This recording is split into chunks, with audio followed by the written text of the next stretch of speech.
And I would just call Magda Arnaboldi and Isabel Percheron for the last talk before the discussion. Okay.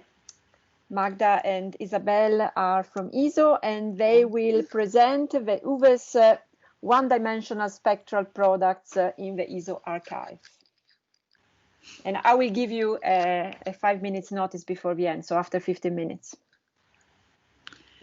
Okay, sounds good. So good afternoon, everybody, for those who are in Europe.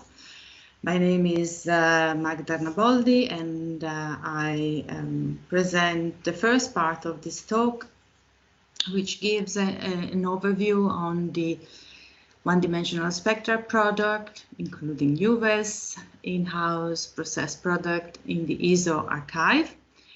And having said the title, I also wish to list a number of people at ESO who are actively participating in the archive science group, and also announce the second part of the talk that will be given by Isabel on the recent processing of the UVES stream. And in doing so, I also wish to thank very much the organizers for this opportunity to advertise the treasures in the ESO archive, and now we get there. So the outline of this first part is to share with you some information about the process that we label phase 3, how the science data get into the ESO archive.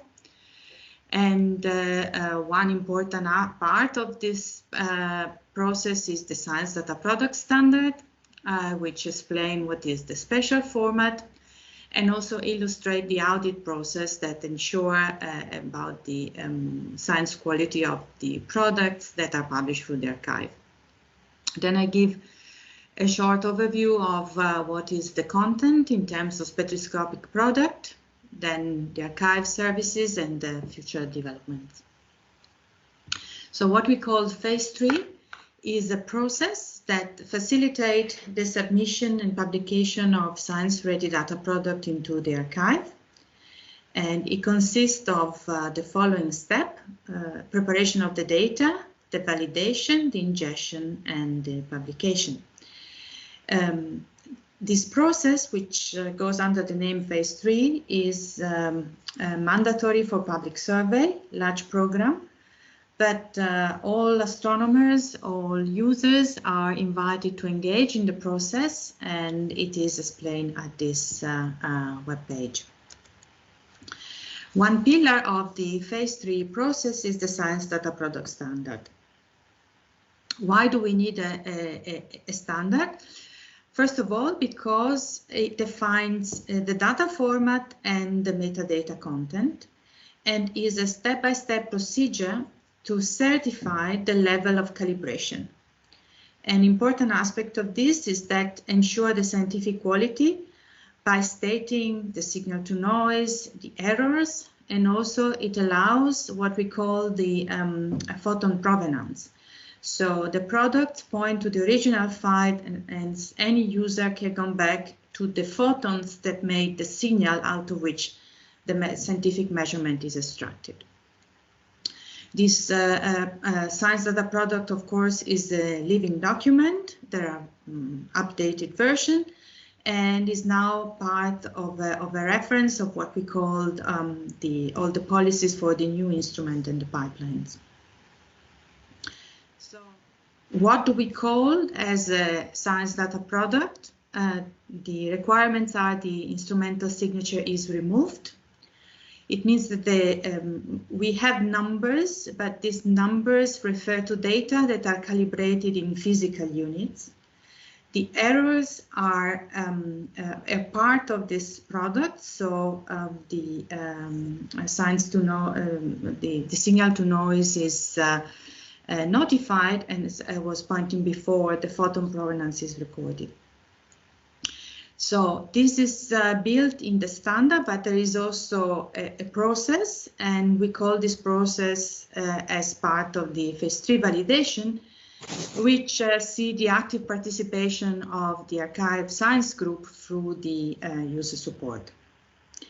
Now, the spectra format standard comes in different flavor. First of all, we have one-dimensional spectra, which is a binary table format. You see a summary there. We have also three-dimensional cubes, and what we call the high-level product, which means we have catalogs that refer to measured quantity out of spectra, and from this catalog it's possible to associate the measurements to the spectra out of which these physical parameters are extracted. I'd like now to present in broad terms what is the phase 3 audit process. It has 3 steps. First of all, at file-by-file verification, there is a dedicated server at ISO where the product can be updated and automatically are detected, and a series of verification are carried out. Once the user is happy with the number of files that has been prepared for submission to the archive, there is a so-called batch verification that, in addition to checking the data format and metadata, carries out a batch verification, which is a general consistency check that the data and their dependencies are verified. Following these 2 steps, we have what we call the in-depth validation that is done by an ISO scientist that does all the check and performances that cannot be done automatically. So this process has been started in 2011 with the first data releases from the ISO public survey. And since then have been growing and has embraced a number of activities, from what we call the in-house processed data, the public spectroscopic survey, but also user-generated product. So let's start with the in-house processed data. These are what we called data streams or data collection. And as this is a UVES 20-year celebration, it's important to say that UVES has been the first instrument with the scientific certified pipeline that we were able to publish through the archive as a data stream, as an in-house reprocessed product. Since 2013, a lot of other instruments has joined, as you see here. And those streams are highlighted in red are those that encompasses spectra product. And will also be part of our presentation the news of the release of the UVES tagged product, which we further enunciated by Isabel.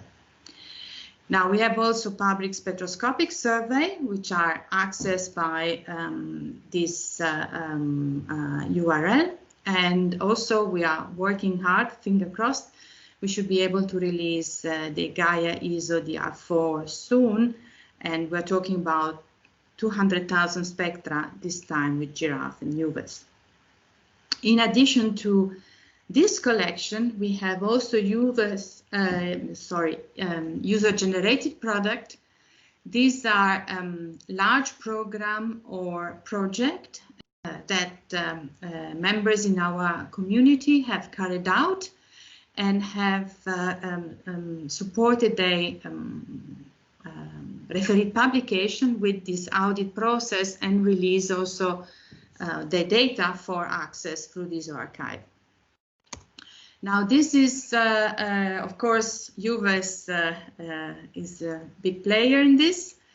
I would say that the UVES data collection is available, and Isabel will tell more in her talk. So why we have a phase 3 process in place? The reason is by having a standard and having a data format metadata information, we can build up archive services that facilitate the discovery and the access of these treasures in the archive. What you see here is the new Science Portal interface, which is an interactive interface that allows browsing but also previewing of Spectra product. Here you see, for example, a preview of the spectra from a UVES cube. But for example, when there are spectroscopic catalog, it is possible through the link of the catalog to access, as in this case, you see the footprint of the catalog, and each object is then linked to the spectrum, which can be investigated and downloaded. Of course, it's important to have an interactive interface, but we also know that for our colleagues in the community that are very enterprising and would like to access the whole content in the archive and not simply identify one spectrum of interest. And a lot of effort has been devoted in developing a programmatic access, which allows the content from the archive to be accessed through SQL queries. This is the entry point, and here you see typical Outlook that allows, in this case, to access 10,000 or million of spectra in one click. And what I like to close this brief summary of the archive interface is the catalog query interface, which is very useful for the spectroscopic catalog to select target based on physical parameter, and then through this catalog record to access the important spectra. Now I'm nearly complete. What I want to quickly now go through is the future development. The first item is actually the present already, is not future yet, is not future anymore, is already present, is the publication of the UVES spectra. But next, really going into the future is foremost. This will be a challenge in terms of our product, but also it will be interesting because it will prompt us to develop a catalog. In this case, we are thinking about multi-element array fields and useful spin-off for light curve and also the monitoring of spectral variability. And I think this is it. What I like to now quickly go through my conclusion. So the message is that Science Data Product Standard and an audit process do ensure the scientific quality of the data because it certifies the physical units and further scientific exploitation. And to facilitate the access to this hidden treasure in the archive, we made an effort and built up archive services that reaches across instrument and observing technique to allow really a full access to this product. So the joint work or the phase 3 process in particular allow a single access point for all this product, and most importantly, the data in the archive can be discovered based on the physical parameter, not on technical value or technical parameter that are different from instrument to instrument. And the goal that we want to achieve with this effort is to maintain, first of all, but really enhance the legacy value. And I think we're going in the right direction. This is a diagram that is very proud to show, which is what our library is maintaining. And thank them very much for the work. So they're monitoring the numbers of papers that comes out of ISO.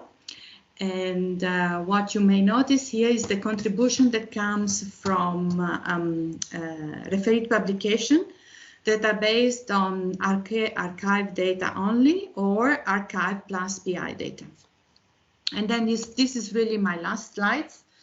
I want to finish by showing you the interesting cumulative plot. It's a diagram that shows the numbers of files from the first publication of a data stream the UVES IDP back in 2013. And up to now, about 8 million files of spectral product have been downloaded from the ESO archive by 2,500 distinct accounts user.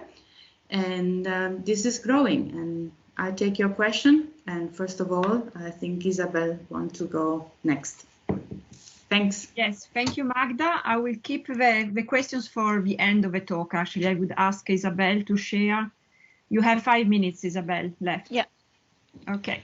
So I'm going to present the new release of the UVES spectral product. So what Magda was saying just before. So it's in-house processing of UVES data. So we are producing 1D spectra on SL mode, so not MOS. We are not processing MOS data, and we are processing point sources.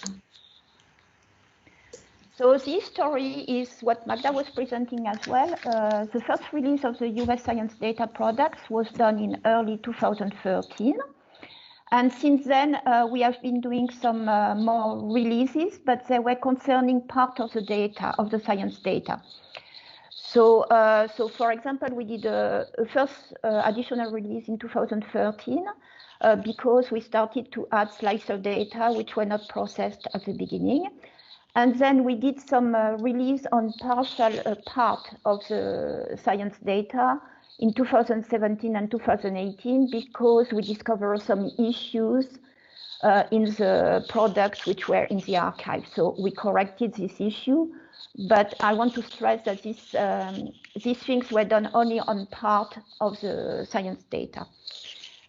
So now the newest release that we did in just now, and we released like 2 days ago, it concerns a full set of science data. That means we decided to reprocess everything from March 2000 to March 2020, when the observatory stopped doing observation because of the COVID situation. And we also provide now some more additional information on the products. So you are going to ask me, why are we doing that? Okay, it's nice to reprocess data, but why are we doing that? So the main driver is that now we have a pipeline in the ESO toolkit, which allows us to combine 1D spectra. So before each science product, which was in the archive, was a single product, and means coming from a single exposure. But sometimes PI wants to observe several exposures, so we decided that we would like to combine this 1D spectra. And with this new pipeline recipe, we were able to do that. So it was a main driver to reprocess all the science data. It was to produce 1D spectra when it was possible. The additional drivers is that we also decided to reprocess calibrations data. At the beginning of operation in 2013 or 2017 even, there was still some calibration data which were missing. So we were not able to process the science data because we could not calibrate them. So we decided to because we're redoing everything, so we decided to reprocess calibrations data. So now we have a full set of science data. And of course, because we did everything in one go, so all the science data have been reprocessed with the same pipeline version. So now ESO is offering through this phase 3 archive, the things that Magda presented before, OB stack spectra, as well as a single spectra for the UVES instrument, which has been accumulating 20 years of observations. So the new release, as I was saying just before, you have availability of OB stack spectra. You have the reprocessing of all the science data. You have the reprocessing of the master calibration, which were associated with the science data. And this is before March 2015, because after March 2015, all the calibrations were processed, so we didn't have missing science data. And now we also added some information. So for all the science data which are in the archive, we have now QC plots. And we also decided to provide the users 2D extracted spectral images. That means the 2D spectra are now calculated. And these QC plots and these 2D spectra are available on demand through this ISO archive that Magda presented just before. So we have a two-step processing. So we did like with the previous release. So we did the processing of all the single exposures. So we removed the instrument signature, dBA flat field. We extracted the spectrum. We calibrated, wavelengths calibrated. We merged the order. And whenever possible, we also flux calibrated the single spectrum. Then all these individual spectra are stacked when it's possible, of course, to stack them. That means we stack them per OB. And when they have more than one exposure, and we have a stack spectrum per arm. So now what is available in the archive? We have the primary, thanks Francesca. So what's available in the archive? We have the primary products, the stack spectra, the single spectra, which do not belong to a stack product. And we have all these ancillary products that I described just before. So single spectra, which belong to a stack, extracted images, extracted 2D images, and quick look plots. And these quick look plots can be important because you can use them to check the quality of the product and to check if they could be useful for what you want to do. So in total, for now, we have around 100,000 single spectra, which belong or not to a stack product. And we have around 35,000 stack spectra. 70% of the stack spectra have 2 or 3 single input, and 25% of the stack product have more than 3 single spectra as an input. So here is a quick look, as I was saying, a quick look. So here you can see the 2D spectral image that you can get if you request a spectrum, if you request a 3D product, single spectra product, you will get the 2D spectral image and you can get some quick look. So here is a quick look of the stack product, and you can also get the quick look of all the single product which are part of this stack product. So this one is a stack of n equal 3, and you have the 3 single spectra here. So now this new release is available since 2 days from the ISO Science portal with the links that you can see here. And it's available through this archive visualization service that was presented by Magda. And thank you for your attention. Thank you very much, Isabel. Please have time for actually 5 or 6 even. Bruno, would be okay for you if I take some questions? Yeah, go ahead. Okay, good. Have our discussion then. All right, very good. So maybe, I mean, the discussion of the archive actually will happen through these questions. Let's see. So Sebastian first. Thank you. Amazing work, Isabel and Magda. Quick question. What do you do with the non-point-like sources, like 2 scientific science sources on the same sleeve or extended sources? So for now, it's not processed. We don't provide IDPs for these extended sources. So we have only point sources. Okay, Norbert. Yes, I have a somewhat technical question. How do you do the flux calibration? Because I'm not sure if spectrophotometric standard stars are being observed in this standard procedure all the time. So what we have been creating, creating master response from a bunch of observation of standard stars, and so it's what we use. We don't use individual instrument response. We use a master response, which are coming from a bunch of instrument response. Thanks. Okay, I'm not sure who was first, if it was Amelia or Celine, so one of the two. Amelia? Hi. Also, thanks a lot for the work. I think this is so important.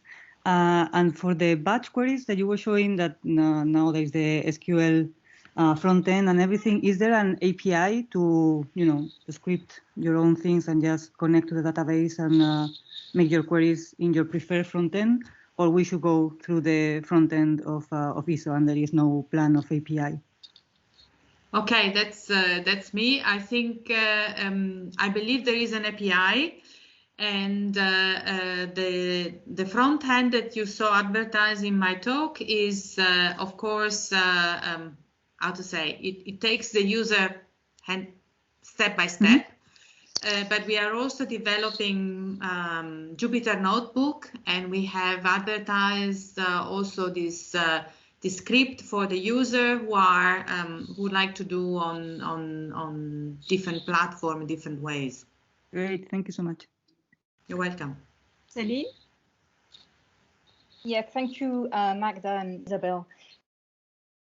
I had more of a comment. So one dimension I'd like to stress is, of course, by making these many products available, one can move from a mono-object instrument to survey a population of astronomical objects, right? And I think there's been an example of this in the talks this morning, and there are many more in the literature. So with 20 years of observations, one can tackle new science goals that will not be feasible otherwise. So I think this is a very important aspect of this work that you've described. And I was trying to, also look at why UVES was the first, to be producing these reduced data products. And to me, there is, of course, very amazing work from the archive groups, but there's perhaps also, how robust a pipeline we were able to develop. And even perhaps one step further up the chain is also that, the instrument has few modes, and it's a rather simple instrument. So I think it's interesting perhaps to look at all the chains of, characteristics that allow, such instruments to be able to produce so many data products useful for the broad community.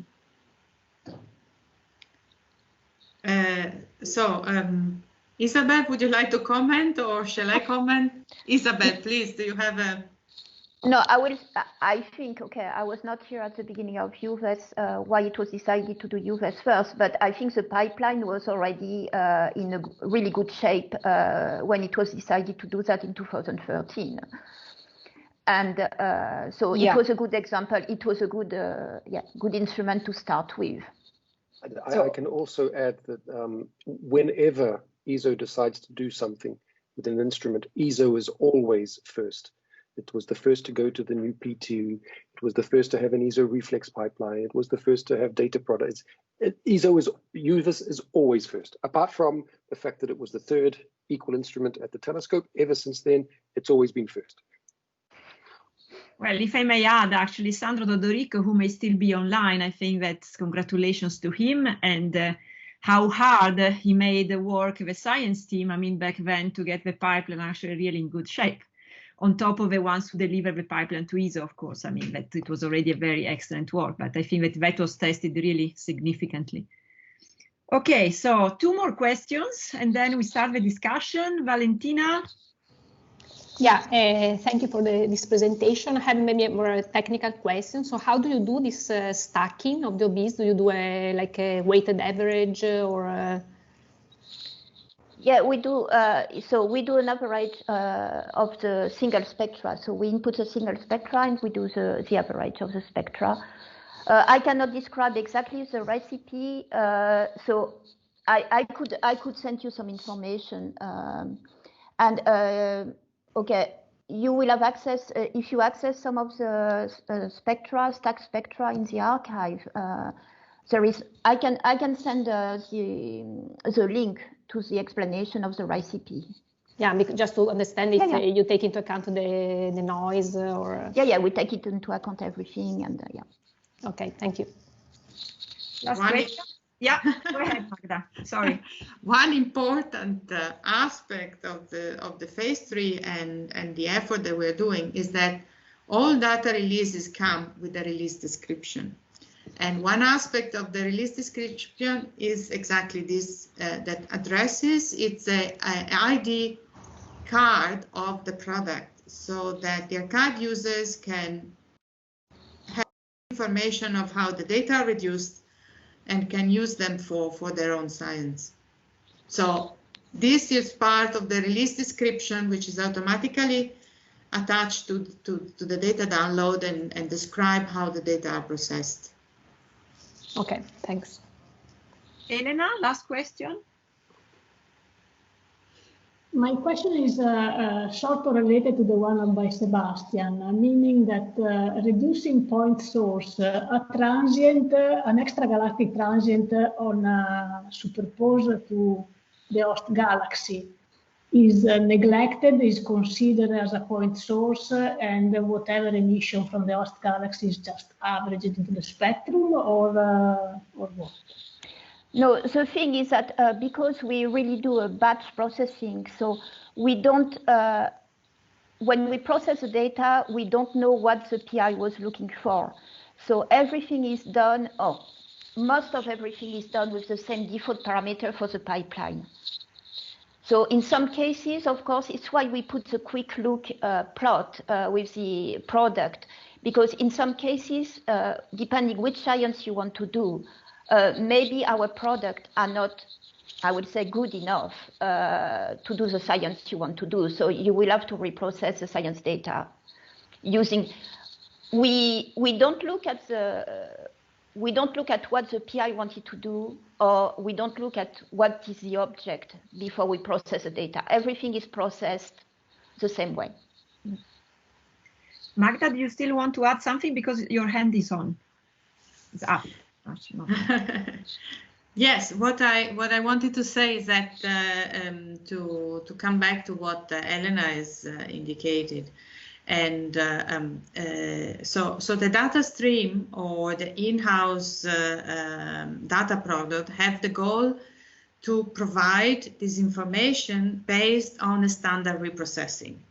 So, and it's also clear that the API that knows very well his or her own data can reach a higher signal to noise or have a dedicated data reduction which will enhance the science. But on the other end, in this way, we make it possible on a very large numbers to have discoverability of the product on physical units. And this can certainly help the user to make up their own mind if they then want to go and download all the raw data. We believe that this is important help towards making the content of the archive visible for scientific exploitation. Thank you all. Norbert.